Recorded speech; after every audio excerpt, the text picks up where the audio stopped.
Fuel Sports Network. It's a trap!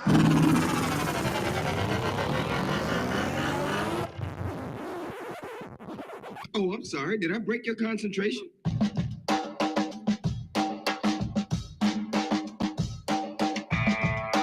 This is the Team of Rivals podcast. Everything you want to hear from the big sports to the big screen. He's all by himself, fires into the end zone. Caught!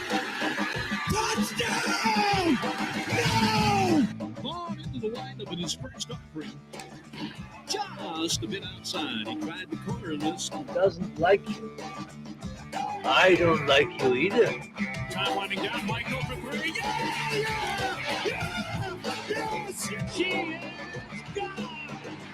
I can't believe what I just saw! Go crazy, folks! Go crazy! You believe in miracles? Yes!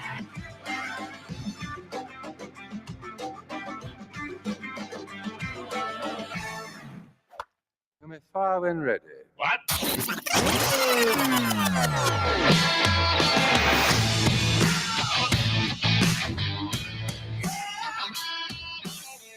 Good morning, Cubs and Cardinals fans, and probably more importantly, Bears fans.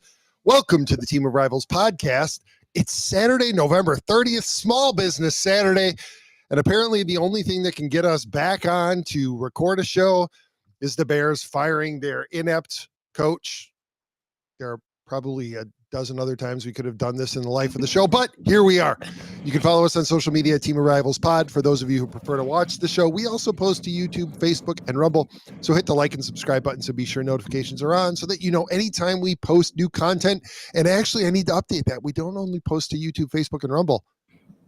This is our first time back on X because we are in review for a blue check mark. That's right, boys and girls. Pete got out his checkbook. Joining me for this week's show, co-founder of TOR, number 151 in the 2023 edition of C70's Top Cards on Twitter, and we are waiting eagerly with bated breath to find out if he still managed to hang on like grim death. Ron Nuttall, and our permanent occasional guest host, he's here. He's queer. Get used to it. Elliott Dewey. I had to make it. I had to make it rhyme. Gentlemen, this week we'll be answering the age-old question. Are we a football podcast? I don't want to blow by first thing. I don't want to blow by this. Pete used the term checkbook. Do you have a checkbook still? I actually do. I still have a checkbook because my place only accepts checks. Really? Yep. It's Chicago. They like to eliminate as much paper trail as they can. So that's right. President's going to ask for cash. That's right. Yeah, you're right. I could have modernized it and said I pulled out the credit card. I authorized on Apple Pay. But yeah, we're paying for it. We're still under review, but we're able to stream on X. So, I mean, that's a good thing, right? Perfect. I probably get that, whatever that Rocket Money app is, to figure out all these subscriptions that I've done for our show over the years, just to figure out how many I might still be paying. You know, Ron, speaking of that, I have now joined Pete. I no longer subscribe to Disney Plus. Hey, they raised the price again. Yeah, I can get all that content on my Plex server, so I just said screw it, done. So you've got a dark web way of getting your content, is what you're saying? Says you. No, it's not. It's legal, right? Okay. 100% legal. So, gents, What do you think? Are we a football podcast now? In both, man, I am so disappointed. Ways, right? I had a big, Elliott picking up on what I'm throwing down. Yes, in both ways. I was thinking about what I wanted to say, and I wasn't listening. What did you say? Run that by me again. Say it again, Elliott. I said in both. We could be a football podcast in both ways, with St. Louis and Chicago. Football and football. Football and football. Oh, okay. I thought you were going to talk about the Battlehawks, man. I'm slow today. Slow on the uptake today. Battlehawks? Who? No. I don't. Good call. I don't think so. No, but football. Football. Yep. Speaking of which, you guys haven't broadcast in a while. And you have a new coach. Well, here's the thing. We'll save foosball for later, but I will say that the MLS season is still going. And I know, isn't that crazy? It's a long season. It's actually wrong. The fact that I believe they're playing tonight now. And I don't know if it's the semifinals or finals, but I mean, guys, come on. This has to be done in October, right? Like, it just feels like, I mean, they start playing as early as like very early March or late February. I can't remember correctly, but they had whatever that cup was. It started off the CONCACAF, right? Like, they started playing games in February. Like, training camp starts in January. Jesus, that's not much. There's no off season. I mean, it really is. And my team has been out of it for a while, so I haven't followed the MLS Cup that closely. I'm aware of who's won. I watched Miami get taken out at the knees by Atlanta FC, which is interesting. But outside of that, guys, it's like, yeah, I know my team's been out of it, but wow, this is drug on. This is worse than like the NBA or the NHL. Like how those playoffs drag all the way into June. It's just silly. It never felt weird like with the NBA playoffs dragging into the summer, but it has felt weird that hockey goes all the way into the summer. Like it's way too hot to still be playing on ice. I know. It'd be like the NBA lasting into August. It feels like only to fire back up again in October. Right. So it takes too long. Some people would say that, having the World Series play in November sometimes feels like baseball season goes too long too. So I could have made an awful joke there, but I won't. It's been a while since. Not that our teams are making it that far into the off season, anyways. So. Our teams are done. Our teams are done. They're done. I want to go with. Yeah, we got to. We got to do the big one first. Usually done by All-Star break. People. Let's not kid ourselves here. Yep. But we have to do the big story first, right? I mean, obviously the Bears. I thought you were going to talk about the realignment of the MLS season to comport with the rest of the world. No, Chris and I are going to do season-ending recap at some point here. It's just I didn't calculate it right and realize that holy shit, this season's still going to go. Well, we're going to go 2 months without recording, just waiting for like an ending recap. But yes, we do have a new head coach. They also picked up another center back. Gosh, can't remember his first name now, but his last name is Baumgartel. Guess where he came from? Give you a wild guess. The Netherlands. No. Another German. Zambia. No, another Bundesliga Equatorial Guinea. Nailed it. I don't think they have anybody there. You mean just in general or who plays soccer? Who plays soccer, I think. I want to go to the Bears first, man. That's the thing that's on everybody's mind right now. That's the big story. I had this epic. I'm tired of using the word rant because everybody uses it and thinks it's cool. But I was just ready to like just eat into it. So I was really torn yesterday when they announced his firing. Although they did let him go do a presser before that, which I thought is very Bears. Yeah, apparently they were in a meeting. How very Bears. They didn't want to give away. Bowles and McCaskey were in a meeting to discuss whether or not they should fire the guy. And none of them had the foresight to think, maybe we ought to tell him to postpone his morning presser.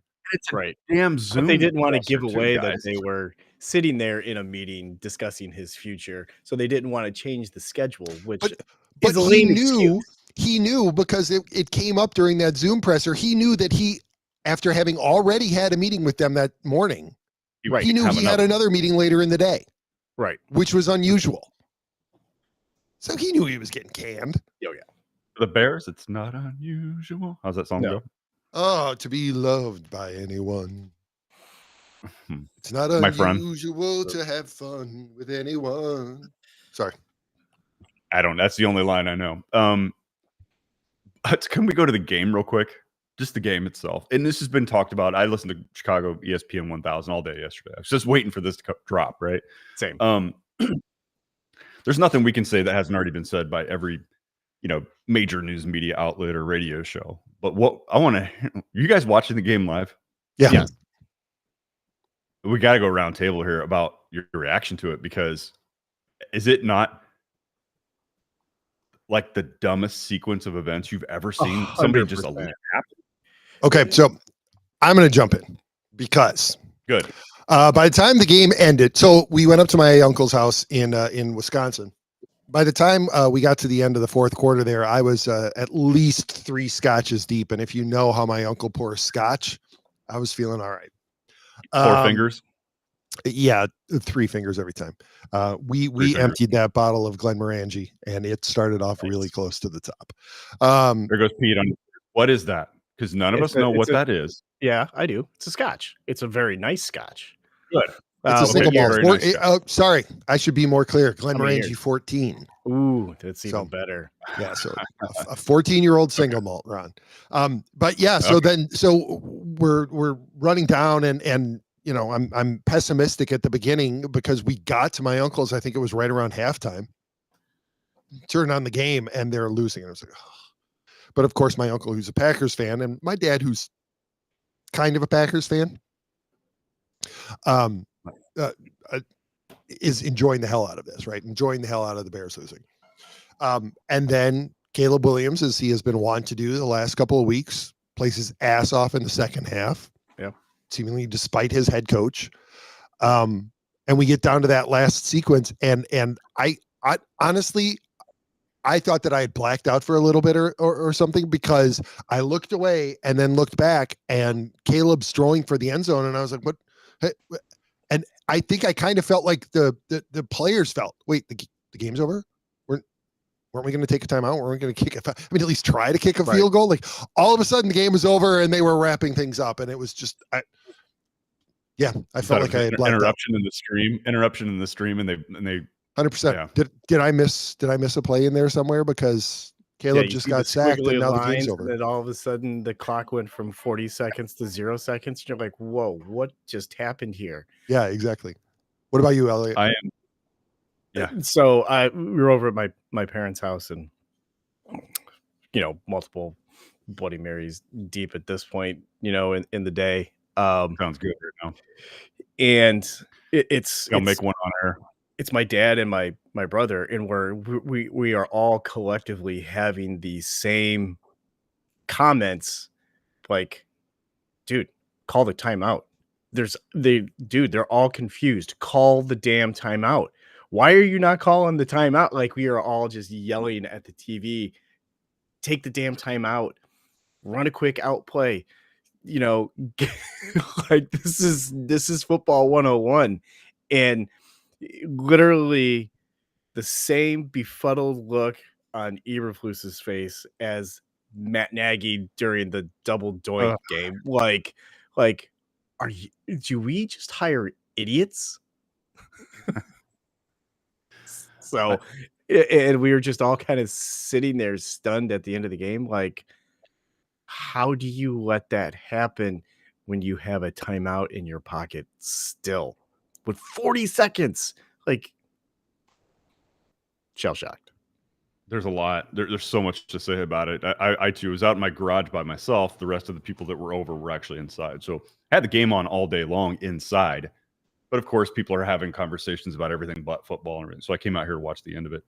And, you know, the sack was a bad one, right? Like 32 seconds left or something, you know. And they got to him quick. It's not like this wasn't one of those instances where Caleb held on to the ball. This wasn't like the Minnesota line to him. Yeah. Right. No. They got to him right away. Yeah, I've kind of been leaping to his defense on that one. I don't appreciate all the people who have been like, and Caleb takes another stupid sack just like he did the week before. No, he didn't. The week before in Minnesota was a stupid sack. He should have thrown it away. He shouldn't have kept running around like that. There was no protection. They were on him. There was nothing he could do. No. They got him in under 2 seconds. They got him on that one. Like there's nothing. I don't. If he throws it away, it's a grounding. It's just a. Yeah. Right. There's now. In fairness to the criticism, though, that has been a thing that's happened this year a few times. And inevitably, it's the Bears being in field goal range and then taking a sack that pushes them out of field goal range, right? And this was kind of the same thing. It really kind of pushed them beyond that point. And that's what you get. But I'm going to let you finish your point, Ron. I absolutely am. I'm going to be Kanye. I'm going to let you finish. But that's what happens when you have a rookie quarterback, and unqualified offensive coordinator and a head coach who's more concerned with being everybody's best friend than he is with actually doing his job as the head coach. You end up in situations like that. Back to you. Yeah. No, and it's no cohesion in that offensive line too. I know they've had a lot of guys hurt this year, but there's been no consistency, no continuity with that line.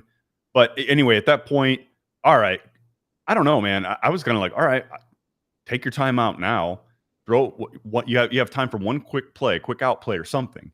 Okay, you're gonna have to attempt a long field goal, and we know it's like at the edge, or it's maybe within Santos's range during practice. But who knows during a game? But at least you had a chance. Like, we all could have walked away from that game on a missed field goal. And good. I don't know. I still think Eberflus is done Well, in the offseason. he's indoors too. Well, but given the protection issues they've had the last couple of weeks on field goals. Yeah. But you know, I think you're right, everybody's Ryan. You could have walked away with that with your holding your head high, right? We came back against the best team in the league. You're just sitting there going, what are you guys doing? Wait, you can't be doing this. This is not possible. This is not possible that you're letting the clock just run down. And then Caleb, I don't know what he called an audible. He took a lot of time on that snap, but he's got a little bit of fault there too, right? Took a ton of time, and then he throws one downfield, some Hail Mary. Like, he still had time to go, I mean, to get rid of it somewhere, and let it, and try to let a guy, but I don't know. They took way too much time. But with all that said, you're the head coach. You had all the ability in the world just to say, call a timeout, stop it. We're going to have to get the field goal unit out there. I mean, but to not do that is just crazy that he didn't do that. And the explanation that he gave didn't jibe with reality, right? He said, we felt good about our play. We felt good about re-racking the play and doing it again. And, but once the clock got under 12, we kind of knew that we were locked in. Well, no. Then why didn't you call the timeout? Because you were under 12. You knew you wanted to snap it with 12. You were under 12. Like, he didn't snap the ball until there were 7 seconds. That's 5 seconds that you froze. Yeah. Well, I think this guy's like, that play, that whole sequence of events was bad enough. What he said in the post game was actually worse than what happened on the field. That we played that the right way? Are you fucking kidding me? And this isn't like Friday morning, armchair coach. We all saw it right there in the moment. Like, none of us got overwhelmed by that. I know we're sitting in our living rooms, but everybody on the planet that was watching that game was like, call the goddamn timeout. What are you waiting for? And the players on the field said the same thing. I don't know why we talked. Well, and then yesterday they let him do the presser, and thank God we got this little nugget. Well, hindsight's 2020. Well, of course. But I didn't need hindsight at the time because 2020 vision was right there in front of me. I didn't need the next day to figure that out. And none of us did. And he doubled down on it, This feeling you guys have right now is what it's like listening to John Mozeliak talk every time they put a goddamn microphone in front of his face. You understand the level of frustration we have. But he's canned, whatever. He's canned. He probably shouldn't have been there this year. If they were going to make the changes and send the organization into the future, it's a change they should have made. So I've got to think that Poles probably wanted to do something about it. I have a feeling ownership came in over the top, but I don't know. I think you're right. I think you're absolutely right.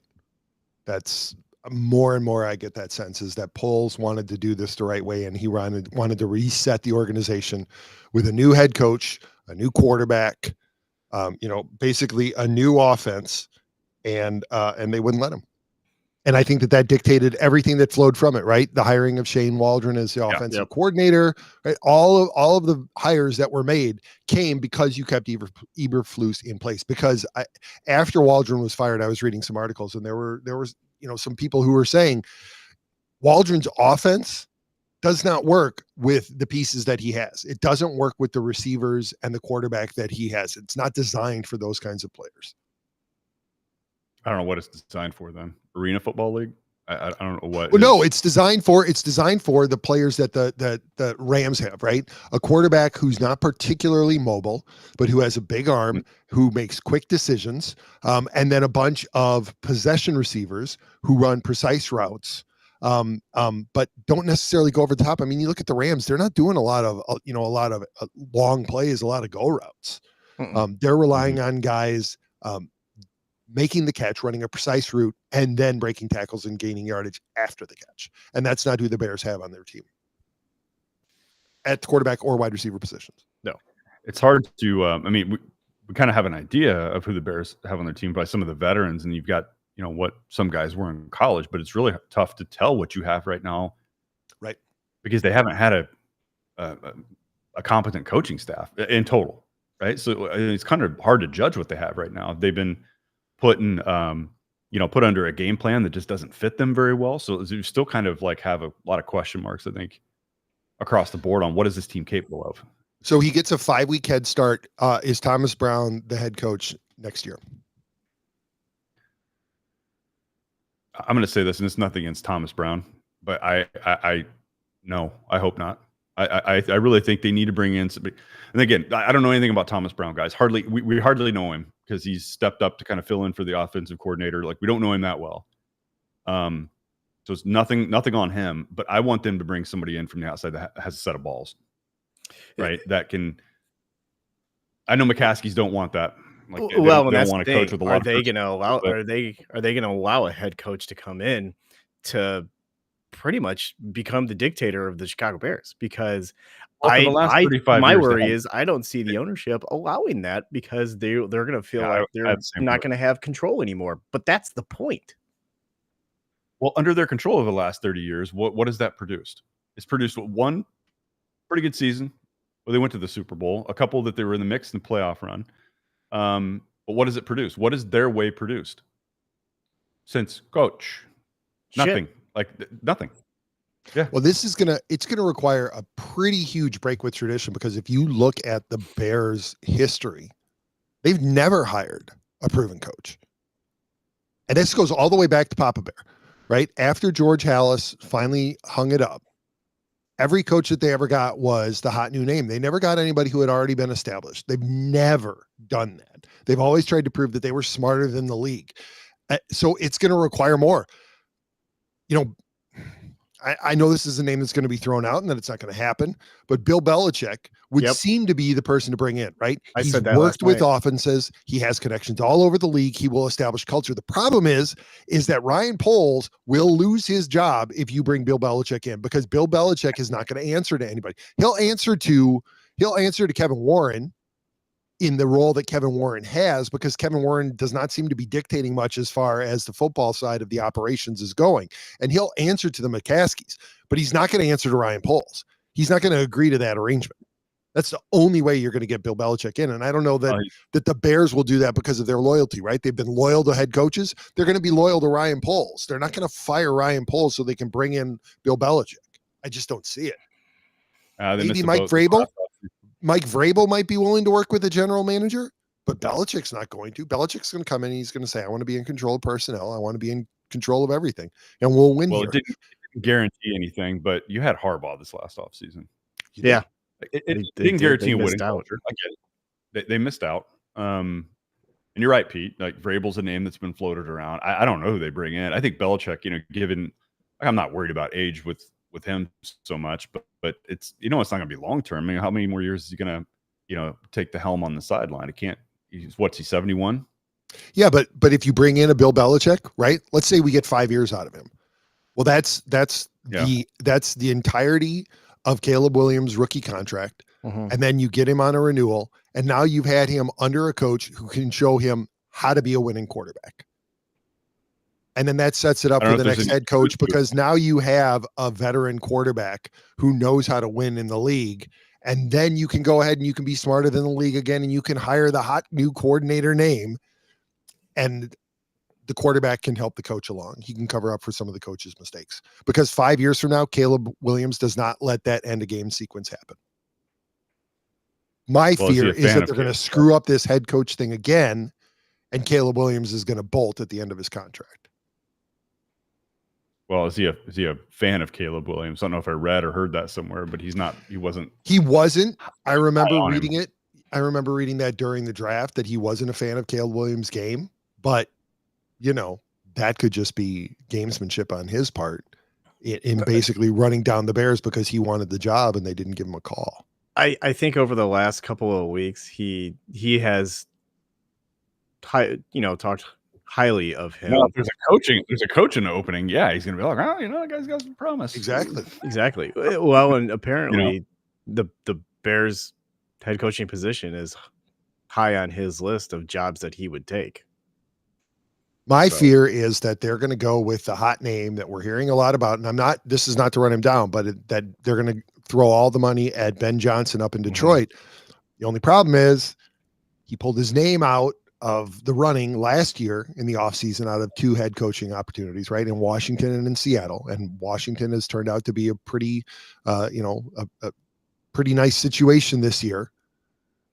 Did he pull his name out because he wanted the Bears?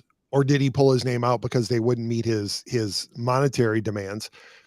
And, did he have such high monetary demands because he's a prima donna? We don't know what kind of organization he's going to set up. And again, my fear is just they're going to go for the hot name, and we're going to be right back where we were. We're going to be looking at him standing on the sidelines, befuddled. Was Mark Trestman a hot name?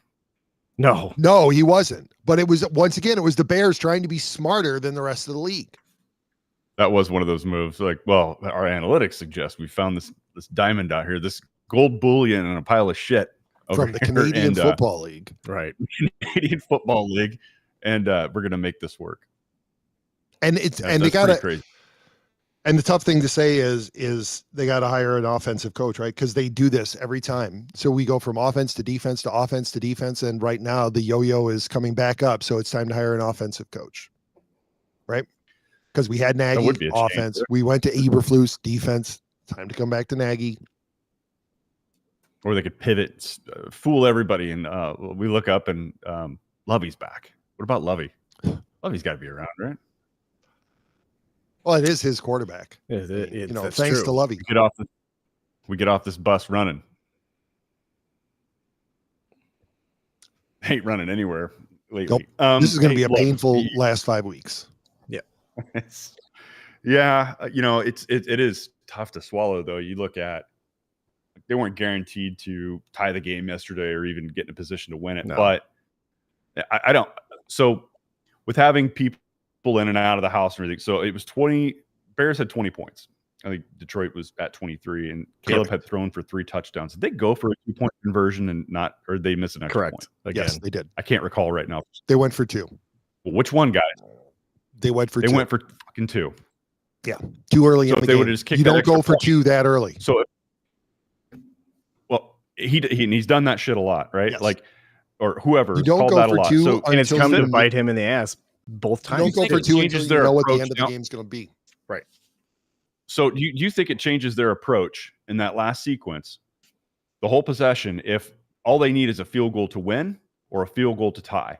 So instead of going for the damn end zone, they ensure that they're within healthy field goal range and just kick it for the win.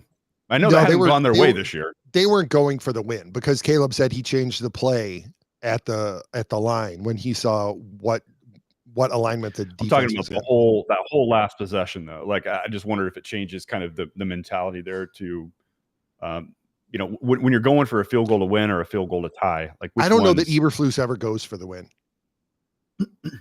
I mean, that's because if he did, he would have ran the ball during the Packer game to try and get closer. Right. Yeah, I don't get the sense that Eberflus is ever going for the win. No.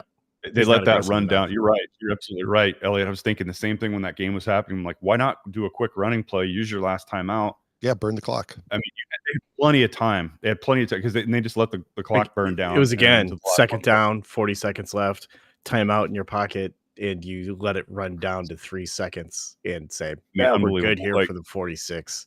Yep. Might not get it to 42 or 43, where Santos has never missed. Right. Well, he missed because of a middle finger, which is basically what the Bears had to do. Well, that was a 47-yard field goal, though. He's missed outside of 45. He's never missed inside of 45. So I read something. It's funny that you said, the Bears giving the middle finger, basically, to finish your thought, to the fans. Apparently they give it to their coaching candidates. I don't know if you guys caught this last night, but I was scrolling. When the Bears brought in coaching candidates this last time around, when they hired Eberflus, Dan Campbell, they fly, at least they did. Hopefully it changes. They flew their coaching candidates in coach, literally. Other teams send the owner's jet, or they at least upgrade to first class. The Bears fly their head coaching candidates in coach to Chicago. Classy. Is it going out of bounds here to say the Bears almost make the White Sox look like a competent organization? Ooh, that's pretty close. Ooh, that's rough. Ron, that seems unfair. That below the belt? Yeah, that's a little below the belt. That's a little too personal. Yeah, especially because You give the Jerry Reinsdorf family has managed to screw up 2 professional sports organizations, not 1. So it's going a little far, I think.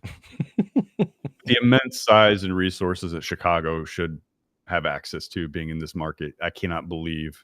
I can say the same thing about the Giants, right? But at least the Giants had a pair of Super Bowls over the last couple of decades. But it still is unbelievable how they can, like, over the last 3 years, the only team they've had a better record than is the Panthers. Maybe it's us, because I live out here and you guys live near Chicago. Should I move again? Where are you going to move? Really Los Angeles? No. That's our only hope, is if you move to Los Angeles and screw up all those teams. And that's kind of funny because you contrast it, right? Like New York is its own just head case, but you contrast, I think Chicago and Los Angeles are fair comparisons, right? You have 2 baseball teams. You have, well, now you have 2 football teams in LA, but you have a football team, you have a hockey team, you have 2 basketball teams in LA. LA way more successful. Yep. Yeah. Than Chicago. Well, they like to spend It's money. not even close. And the Clippers until recently haven't even really been a professional basketball team. So really it's a pretty good 1-to-1 comparison. 1 football team, 2 baseball teams, right? One of the baseball teams is terrible. Yeah, they've won the World Series and have kind of popped up every once in a while, but for the most part, well mismanaged. That's the White Sox, right? The Dodgers, up until recent year when they started, just apparently printing money so that they're richer than Croesus, a fair comparison with the Cubs. The Bears and the Rams. I mean, but Chicago, for whatever reason, we just can't get it right. It's been a bad year for sports this year. Not just year. Couple years. I mean, really, couple of decades, existence. Really? I mean, the television era, with the exception of the Blackhawks and the Bulls, the television era has not been good to Chicago sports. Can we turn off the TVs so we can go back to the Bears winning multiple world championships, the Cubs being, a threat for being one of the top teams in the league, the White Sox even until they decided to throw a series, being one of the top teams in the other league. Yeah. The less we talk about the 1970s Bulls, the better. The Hawks, one of the original 6. I mean, for a while there, Chicago really was a good sports town. We're living on the smell of our own farts, gentlemen. Everybody loves their own brand. That's right. Well, I can't say much about St. Louis over the last 5 or 6 years either, right? Ever since the Blues lifted the Stanley Cup up, they haven't. It was over 5 years ago, right? We're still riding that championship wake, even though there's like nobody left on the roster that was from there, say for Bennington and maybe a couple other guys.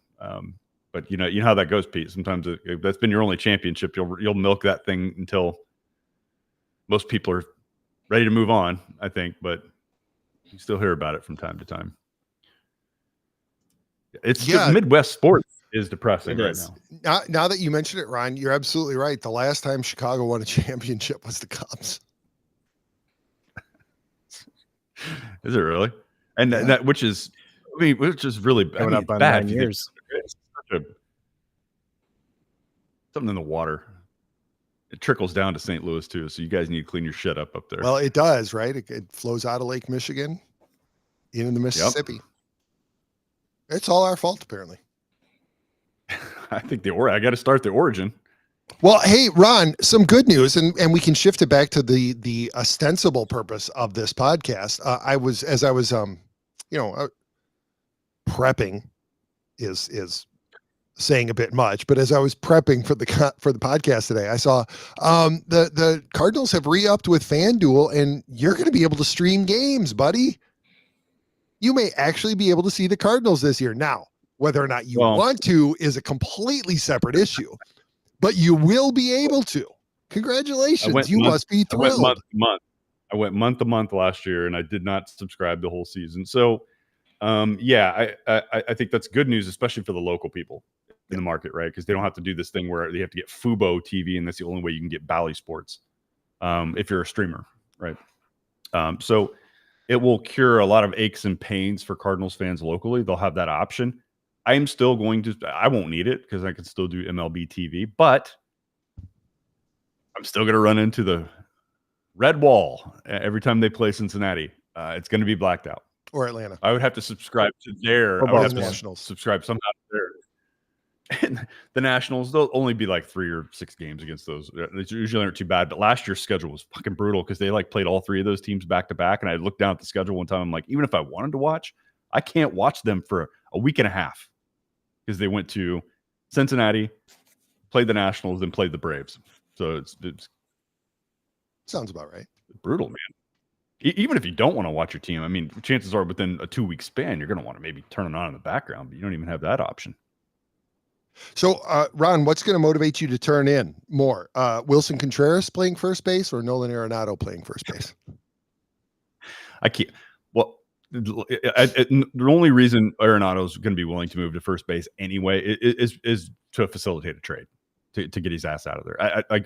But to me, it's like he's still at an age where you're like, are you nuts?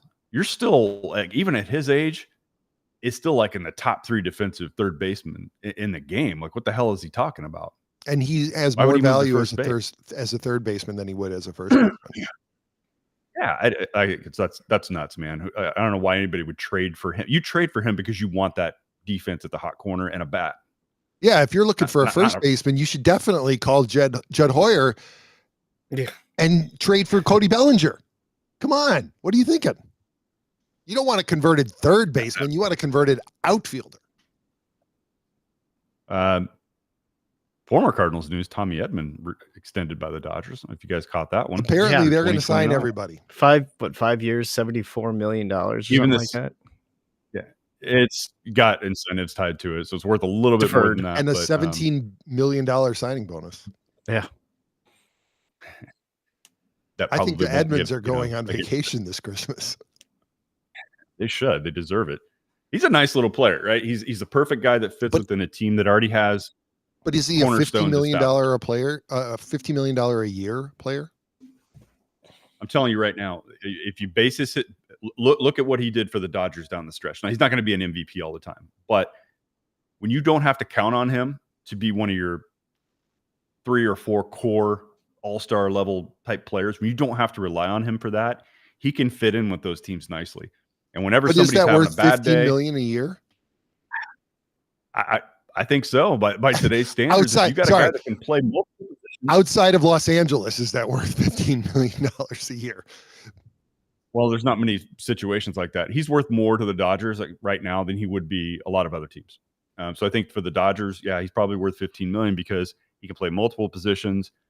He can pick up the slack whenever somebody's having, a shitty week or they're in a funk. He's a smart player. He's fast. He's got a great glove, good arm. He's worth it to the Dodgers. That's a perfect situation. Going back to the beginning of the show, the Dodgers just opening the checkbook already this offseason. Tommy Edman, Blake Snell. Apparently they're going to get Roki Sasaki. I mean, yeah, here we go. Ron, launch the rant about another unproven Japanese pitcher in 3, 2. No, it's not even that. It's like, how annoying is this? Like the Dodgers getting ahead of everybody on everything. And it's all because they landed Ohtani too. So Ohtani and Yamamoto, $2 million. These guys want to win. That's what it's all about to them. They don't care. And to that extent, right? I do give them credit for that, and that is something that I think that we overlook when we're so frustrated by the Dodgers spending all the money. Is they're doing exactly what we would hope that our teams would do when they have a clear opportunity to win, right? They have 2 or 3 dominant baseball players in their prime. They are pushing all their chips into the middle, right? They've got Mookie Betts, they've got Freddie Freeman, they've got Shohei Ohtani. Let's do it. Let's spend all the money now. Who cares if we bottom out in 5 years and we have to blow the whole thing up. Let's win 4 or 5 world championships right now. But what the Dodgers have also done is they've opened up a secondary market in viewing to them, which increases their revenue stream. So I don't think financially they're going to be hurting at all, because they've got all of Japan who is interested in baseball watching their baseball games because of Ohtani, because of Yamamoto. Landing Sasaki is going to do that. And because they are a good team, they're going to have, I don't want to say millions upon millions more, but they're going to have a huge chunk of another market watching their baseball games. Yeah, that's a really good point. Buying their merchandise, coming over, visiting their field to watch these games. I mean, it's ridiculous. And I know that Chicago sees that too, because of the players and because it sounds like Sasaki's like the only guy that they're interested in going after this year, but they're also trying to get rid of salary. Sucks, but whatever. It's frustrating. Trying to get rid of salary. Like, and the Dodgers are such a geographical advantage too, right? Like 100%, yeah. Where they're located, you got the team that's deep pockets, but are willing to dip into those deep pockets to make the team better. Pete, you raised an excellent point too. At least they're willing to do it. But they've got such a geographical advantage too with that Japanese market. Anybody on the West Coast does, but especially them, right? That's Hollywood. That's where, ask probably any common Japanese school kid, where's California, and point to this blank map, and they can probably tell you right where it's at. Ask them where St. Louis is at. Yeah, nobody knows. Nobody's heard about it, right? So they have an advantage in a lot of ways, and it's annoying. It's annoying because I think I would take my team doing 1/5 of what the Dodgers are willing to do. And just in pure trade or acquisition or anything. And we don't get that, right? So it's annoying to watch, the millionaires down the street.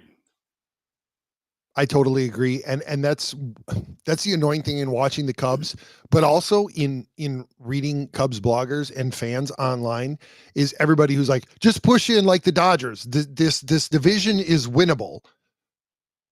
Yeah, the division's winnable, but there's no difference between the division being winnable and pushing for a wild card spot, right? The Dodgers are making moves to win the World Series. The moves that everybody is encouraging the Cubs to make are moves to win the division. That's it. Great. Okay, we made the playoffs and we're going to go home. Like, if you really truly want the Cubs pushing hard to get into, to make all these moves, right? To sign these big name free agents, then they need to be making those moves with the intention of winning the World Series, not just winning the division. And if your only justification is, oh, well, this division is winnable, there's no difference between that and getting a wild card. You made it into the playoffs. Congratulations. Trap the Cardinals had fallen in. Right. And it's a criticism that we had for the Cardinals. Yeah, that's the line they got stuck in. Hey, we'll win this division. I mean, the shittiness of the National League Central gave the Cardinals front office air cover for years, because all you had to do was win that division. Just do good enough to qualify to get in the playoffs. That their bar has been lowered over the years to, we're going to be in the NLCS. That's what we're aiming for. We're going to be in the World Series. That's what our goal is. It went to, well, let's just win the division. Now it's like, let's just qualify. Yep. And that's what's happened. And they got stuck in that National League Central conundrum. This fucking whole division needs to get their shit together or be relegated. We need relegation like they do in Europe for soccer. Like they do everywhere else in the world. So we should. The whole damn thing. Only Elliott, 2 divisions out of each league get to play in the get to play all the AAA teams. Screw you guys. Elliott, St. Louis, you're on the bubble. Elliott, I sense disagreement in your eyes. No, I mean, I don't know if you saw the piece or the video of Ken Rosenthal. It was yesterday or it was Thursday, but he talked about the Cubs, and he said the Cubs are my dorks of the week because they have the resources and the opportunity to win the NL Central, to be able to go to the playoffs, and they're doing nothing. They're trying to get, I mean, they have the capital in the minor leagues to make trades to go after somebody like Vlad Guerrero Jr. I mean, yeah, you're going to have to give up some of those players that you have down there, possibly somebody like Owen Casey, the Jaguar. You probably have to trade Nico Horner and bring up Matt Shaw and, have him be your starting second baseman. But they have the money to go after pitching, to make the bullpen better, and to make their lineup better to be able to score runs. Winning the NL Central should be easy for any team. You don't have to do much. The Milwaukee Brewers are not that good, and that is who the Cubs and the Cardinals are chasing. But the Brewers prove it. But they're winning the division's not cheap. enough. I understand that. That's true. Yeah, I mean, look at what they do in the playoffs. Like, they can't get past the first round because they're not elite. Like they're not. It's very clear in the league. There's no question last year. Like there's no reason why the Cubs can't be spending money like the Dodgers. Maybe not to that degree because there's no players worth that amount of money like Ohtani. But you should be able to go out and to make trades and extend guys because you have the pocketbook to do it. You have the pocketbook, but here's the problem. You have money locked up in a bunch of stupid contracts on guys who were never those players, but you decided that it was imperative to keep Ian Happ in left field. Right. Rather than looking at I knew that was going to be the first name. I knew that was the first name that was going to fly out of your mouth. I love it. Rather than looking down the line and saying, hey, you know what? In 2 years, Juan Soto is going to be a free agent. Maybe we should keep left field open. That contract is a huge hindrance on anything that they can do. We need that Gold Glove defense in left field. That's That's what's gonna win the World Series for us. Our Gold Glove in left. And anytime somebody says, "Well, look at his numbers are good." His numbers are good because of garbage time. The only time he's good is because they're losing, and it doesn't matter if he hits a home run in Cincinnati 5 times. Yeah, that's something that Elliott, great point. I never thought of that. You're not going to be playing Cincinnati in the playoffs, so you're not going to get that Ian Happ. Right. We are not going to get Ohio Ian Happ. Yeah. Or Cleveland Ian Happ. Or Cleveland even. Right. Well, that's why I said Ohio. Yeah, Ohio. Yeah. Well, yeah, your Cubs are disappointing, and they should be spending right up there. But imagine like we didn't talk about the World Series, which was a real dud, considering that you have these classic teams, the Yankees and Dodgers, meeting in the World Series. I don't know when the last time that happened, maybe in the late 70s, early 80s, I think, but I could be off. But you have this classic, some of the original teams here meeting up in the World Series, and then it just kind of ended in a like, wow, that was it. All that build up, and you get it. Awesome. 5 games. It was a dud. The World Series was boring. How do you feel if you're the Yankees, right? Like the other big spenders in the other league, here we are, the big spenders in both leagues meeting up because money buys it, right? Well, not for us, not for on the East Coast, not this year. Well, your hottest hitter goes cold at the wrong time. I mean, Aaron Judge went in just scorching the ball, and then he couldn't hit. But Ohtani didn't do a lot. Anything. World Series either. No. But it was still a better story. You know who it was? You know who it was the World Series? It was Tommy Edman.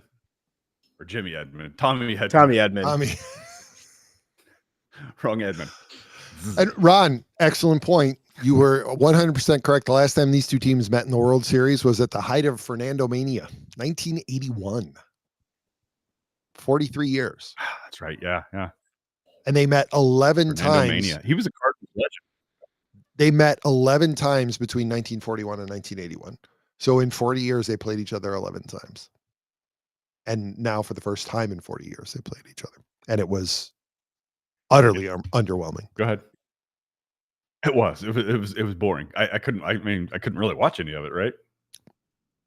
Well, it was like we talked about pretty much all season. It was very difficult for me to turn on baseball after July. It would be checking the app every morning after a game to figure out who. Oh, no. Yeah, what should we talk about? A nice game. Right. Which is why, if anybody's wondering why we haven't recorded for a couple months, really, it's mostly been schedule related, right? It's just been impossible. I just got back from Florida too on Wednesday. But what was there to talk about? Right, there was nothing imperative that it was like, oh, we need to jump on. if something in the world of sports would have driven us enough, we would find time to get behind these microphones. But when it's this scant, like none of us are going to move shit around to talk about baseball right now. Guys, we need to get on to talk about the release of Paul Goldschmidt. We need to find a time. Well, it wasn't released. Well, I know they announced they weren't going to resell it, but you know what I mean. And no QO. Yes, no QO. Hey, but Mike Schilt got extended by the Padres. You know what? Good for him. Yes, 100%. Clowning the Cardinals even more. I mean, it's all around the league now. It's spreading. Like you think really about it. Hey, speaking of relegation, maybe that's what we ought to do. Since the league does not seem willing to lean into the rivalry, they don't think that it's that important or that good. Maybe we should just dissolve the two teams and have a greater Midwest Cubs Cardinals team. Just for shits and giggles. Put them in Peoria, right? The halfway mark. That's right. They can play at Van Auken Stadium or whatever the hell that's called. Well, it's not Van Auken, right? I know, but let's call it Van Auken. Let's bring it back. All right, we'll do Pete Van Auken Park. There you go. Capacity of what? Maybe 6,000 people. Hey, actually, you know what? Including the grass and all. That made my brain go off on a tangent. I was 100% wrong about Chicago's championship history because I think for the third time in the last 4 years, Chicago is home. The greater Chicagoland area is home to the I forget what it is, the Independent League champions. This year it's the Kane County Cougars, but for 2 years in a row it was the Chicago Dogs. So I mean, there is good baseball being played in the Chicago area. Well, I wouldn't say that it's good, but better than the competition baseball being played in the Chicagoland area. There you go. But it's not the Cubs or the White Sox. Midwest just needs to get it together, figure out, hey, are we going to secede to the coasts? Or are we going to step up? It's what it seems like. Maybe the Cubs just ought to go into hibernation. Flyover country now again. Yeah. Maybe the Cubs ought to go into hibernation until the Dodgers' window for success closes. So next decade. We have yes, 2034. That's right. We're just going to take a time out here. We're going to regroup, start over. Elliott, is this Jed Hoyer's last year as the Cubs Pobo? Oh, 100%. You think so? Yeah. He's put himself in this situation and it feels like he doesn't know how to get out of it. And you know what? I don't know if it's more Jed or if it's more Ricketts. I think it's I think it's a combination of both. But I think he's given him like a hard cap of what he can spend, and it's totally handcuffed him. And I mean, even if this is his last year, what GM is going to want to come in and take this over if he's going to be handcuffed, just like Jed Hoyer was? I mean, where does this take us in 3 years? Elliott, I hadn't thought about it, but I think that's a really great point, right? Jed's natural conservatism in his approach to building a baseball team. Yeah. And his desire to prove that he's smarter than everybody else doesn't provide the necessity to push back against the Ricketts. Right. Natural business inclinations to make a profit by minimizing expenses, right? And maximizing revenue. They need somebody to come in there and be like, look, I'm not taking the job unless you take the handcuffs off. And when I see an opportunity, we need to jump on it. Right. Because you are missing the bigger, if there's a team making different player out there to be signed, then I'm going to go after him and I'm going to offer him whatever we need to offer him to make him come to this team. And I think the perfect example of that is Mookie Betts.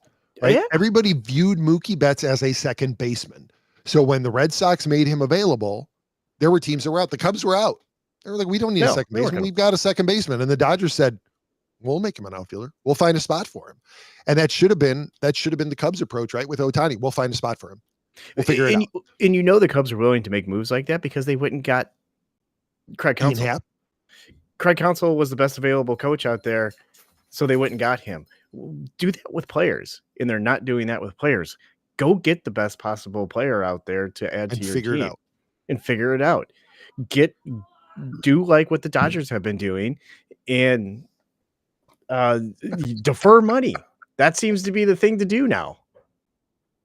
You know, you it's just everything all right in the background there. Yeah, Elliot, I don't know. were we just witnesses to a murder? Probably my son. We should probably put it in solo mode so that we can keep an eye in the background in case That's the right. knife comes in while Elliot's talking. Yeah, I mean, We'll go get Juan Soto. Shit, force Ian Happ out. Force Ian Happ to say, you know what, maybe I'll let you guys trade me if you're. Hey, you know what? Sit him on Ian the bench.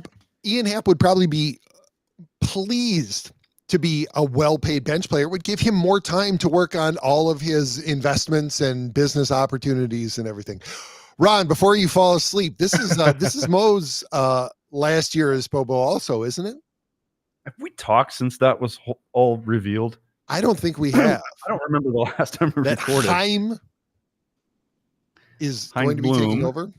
He's gonna be taking over. You gotta get Here's what- back of the throat. Chaim. It's not Chaim. Chaim. It's Chaim. Chaim. Like better? L'chaim. Chaim L'chaim. Bloom. Chaim. Okay. I'm Bloom. Isn't there a C in there? I think they're pronounced. Yeah, there wrong, is. but anyway, That's what makes it Chaim. Okay. Well, I'm just gonna call him Chime, just because that's Okay. how Let's chime in. All right, let's chime in on Bloom. Okay. Yeah, you know what? We guys are talking about Pobo and everything. I'm like, you know what? I'd like to see if baseball's going to change all of its rules. How about no more Pobos? Let's just go back to the GM. What's wrong with that? You don't get paid as Can we much just as go a back to the general GM? manager. You get I don't paid more as a care. Pay them president to the than GM. you do as a manager. Oh boy. Okay. So, all right. Anyway, so he's going to be taking over from Mo. Mo definitely has only 1 year left. I think they're going to let him somewhat feel like he's left on his own terms, showing some level of loyalty to him. Fine, whatever. And we got a new guy taking over after this year. They're resetting, according to them, their words, not mine. I don't know how you really package up the term reset in terms of what you're doing. You're either rebuilding or you're not, retooling, tweaking, fucking around, whatever. So they're going to reset. I mean, they're not going to add any payroll. I think the uncertainty of the TV deal was a factor at that time, although it seems to be partially resolved at this point. I still don't expect them to add anything. Yes, Wolf Contreras moving to first base. Don't know who the GM's going to be really going forward, because I think Gersh is probably done too. They've done a bang-up job.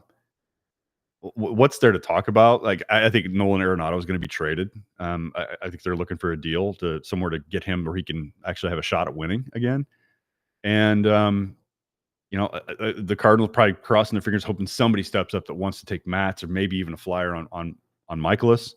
Again, you talked about shitty contracts, money tied up, Pete. There's a couple right there that we've got on our side. I'd really like to see a concerted effort over the next year to get some of the people out of the way, let some of the young guys come up and try to play, and leave them alone. Like, leave Jordan Walker alone. Bring him up. You got a spot. You're our everyday right fielder. We're not going to mess with you. Or shit, moving back to third base. That was his natural position. If you're going to deal Arenado away. Or Nolan Gorman back to his natural position, another third baseman, right? But I'd like to see the youth come up and just be left alone. Let them develop. Let them fail. Let them go through struggles. And that's it. And that's what I have to look forward to. Which there'll be some intrigue to that. We'll get to see some of the young arms that'll get a shot to come up. But I'd like to see the tinkering with sending guys up and down for the minor leagues just paused for a year. Just let Jordan Walker come up, play a full season. He bats 220, struggles, whatever. You got to let it ride out, or he figures shit out on the fly. It's the only glimmer of hope I have, Pete, is get out of the way of the youth and just let them play. Let them play, which is something that they failed to do with so many young people. I think the Rays released Dylan Carlson too. DFA'd him.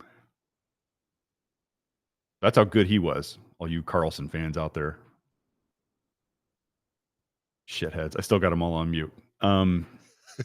Anyway, that's the little bit I have to look forward to next year. I will say that I'm probably looking more forward to seeing that happen, Pete, because that's not something they do very often.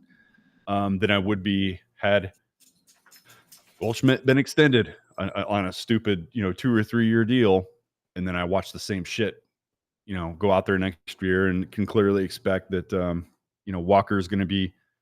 He had a hell of a spring, and then in May you're hitting the eject button on him, sending him back to Memphis. Like I'd rather see. I think the route they're going to take. I'd rather see what's about to happen than a repeat of last year. I think that's as good a point as any to put a bow on season 8 of the Team of Rivals podcast. Oh, is it it? Yeah, because I mean, if you think about it, the winter meetings are coming up, and that has traditionally for us been the launch of the new season. So I think that this is probably it for season 8 of the podcast. Another 2 months off, or we're going to wait to see if anything happens at the winter. Well, let's see if anything happens at the winter meetings. I would imagine Juan Soto will have signed at that point, and that'll provide a little bit of clarity for the free agent market. Winter meetings, and we'll have to see what Thomas Brown does in the next 5 games. This is true, because we are now a football podcast. That's right. Speaking of football, so it's Timo Baumgartel. Oh, thank God. Okay. God, I was not going to be able to go on with my day without knowing that it was Timo.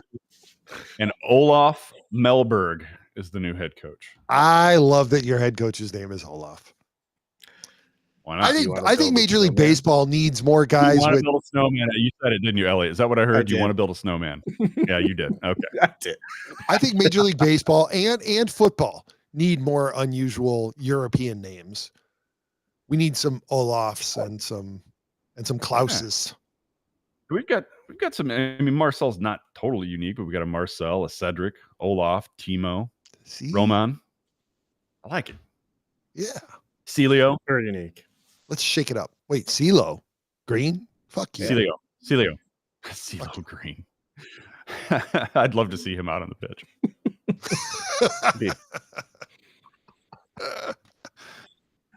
All right, we're out. All right. Any last thoughts, gents? No. What color's your button? What color's your button? Red. It's red. Okay. Seeing if the recall happened. Yeah. No, it did. It happened mid-intro song before I started talking. That's always the way to do it. Yeah, exactly. I was on it. All right. Okay. Anything? If you haven't read the article by Adam Johns about the Bears on The Athletic, go read it. Which one? It's pretty bad. About Eberflus. Bears finally fire Matt Eberflus, but he lost the locker room long ago. Well, I mean, that was clear. I think really ultimately it wasn't the loss. I mean, this is us not letting the show go. It wasn't the loss. It was the player reactions after the game. You can't. Oh yeah. You can't do that. You can't have players talking about their during his presser the next day. During the presser, Brisker posted on X a laughing emoji. Yeah, I mean that just tells you. Right? Like, well, yeah. And then did you see his post after, or I don't know if it was his post or a response to a question, but somebody asked him about the firing of Eberflus, and he said, "God, don't make mistakes." Yeah. Yeah, it was pretty bad. You gotta love it. That is pretty bad. Apparently, the player reaction after losing again the way that they did in the locker room after the game was so bad that after Eberflus talked, the players were all kind of like, "Why didn't you take the time out?" Kind of going after him. He just left the locker room. Really? Yeah. Well, there you go. So it's not as good as a couple weeks ago. It's not as good as a couple weeks ago when he was supposed to have his Zoom call or something in with ESPN Chicago and with David Kaplan. Hey coach, your cell phone connection's as bad as your offense, or as bad as your play calling. Yeah. Awesome. Who knew that the beginning of the end was a failure to play defense against the Redskins? Yeah. By a defensive coach. Yeah. And you lost by a tip. Yep. Well, and think about it. But it goes before that. It's the play before that. If they play yards. defense and Or just- don't Mhm. give up Yeah. a 13-yard out to the sidelines, we could be suffering through this for 5 more games. Yeah. Or against the Vikings when it's 3rd and 13 and the backup QB had to come in and you rush 3. Yeah. Instead of getting after that. So dumb. Okay. Well, Anyway, we were can happy talk with our about that. process. That's right. Yeah, We like trust what the we did process. there. That's right. Okay, I sincerely hope that the Bears aren't happy with their process in 6 weeks when they announce the hire of some obscure coach from Southwest Mississippi State as their new head coach who's going to lead them into the future. Oh, but it's going to happen, boys. And that's why if you enjoyed this episode, you should remember to leave a comment and subscribe. And if you want to help spread the word, please give us a 5-star review and tell your friends to do the same. We're available on Apple Podcasts, Spotify, and wherever else you listen to podcasts. And we also regularly live stream on X, Rumble, Facebook, and YouTube. I might quibble with the word regularly, but you know what we mean. Be sure to check out the other Fuel Sports Network podcasts, including, well, I'm not going to go through them because I don't know what they are, to be honest. You can find Elliott on X at TOR_Elliott. And you can find Ron at shit. Who cares? I don't like. Who cares because he probably has 35. you muted anyway. It's most likely if you follow me, I won't even see you. That's right. We are live on X. I see this here, and I've asked the guys at Fuel for a list of damn shows that we could go through months ago. Arlington, Jason, means you got Derek. Give me a list of shows. We do. They're going to give us a list when we sort out the streaming so that we can go live on their platform. That's it. They're pissed because we don't use their. Yeah, okay. I see how. Hey, you know what? We've tried. I have put in everything that they sent us as far as streaming keys, and it just doesn't go. So I don't know. One of these days. Anyway, you can find the Fuel. Yeah, go ahead. Speaking of Fuel, you can find them at Fuel Sports Net on X and also on Facebook. Yes. But you can't find a list of shows. Finally, you can get in touch with us at any social media channel at Team of Rivals Pod or by email at teamofrivalspodcast@gmail.com. Ron, you get the final word, my friend. I don't want it. You've done a good job. Send us out. I'm trying. Now, do it.